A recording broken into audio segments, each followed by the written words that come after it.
He can't be serious. He really expects me to marry someone just to help him with a merger? Yes, he does. Mother? You heard? Well, I really couldn't help but overhear. And it sounded all too familiar. What do you mean? Fancy. Your grandfather and my father arranged my marriage with your father. And that was for a merger, too, although I didn't know it until it was too late. Is that why you never cared much for us children? Because you didn't love our father? I tried to love him. And I do love you. I don't want you to make the same mistakes I did. Which mistakes, Mummy? Oh, you mean leaving us to be raised by nannies? Throwing us into boarding schools and then never even coming to watch us graduate? Nancy, I was wrong. I know. I wasn't there for you then. But you have to hear me now.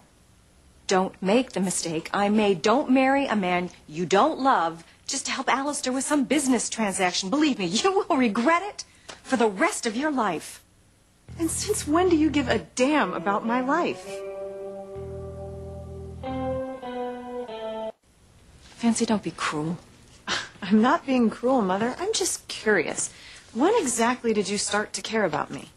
I've always cared about you. You could have fooled me. Look, Fancy, I know I haven't been the best mother, you know, the mother who's there with milk and cookies. But I'm trying to be here for you now. I want you to be happy. Do you? Yes, I do. And I know you won't be happy with Edmund Sinclair, so don't let Alistair force you into a relationship with him.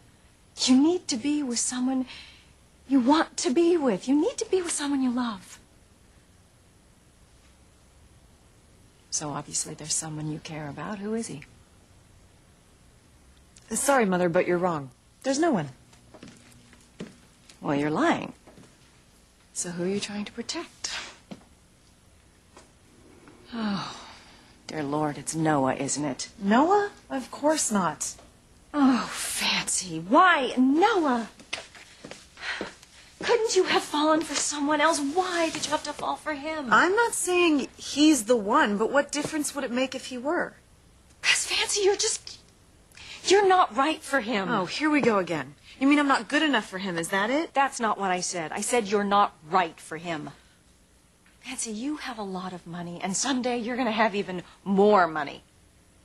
Noah, like his father, likes to make his own way in the world. Well, what's wrong with that? Nothing. I just don't think he would be very happy living in your world. I don't think he would be happy being Mr. Fancy Crane. That's just silly. It's not silly. It's serious. Look, I saw Ethan destroy his life when he fell in love with Teresa. I don't want to see you make the same mistake. Noah, he's a fine young man. But I know he is not going to leave his world to come and live in yours. And I don't think you would be very happy to give up your privileged life to go to live in his.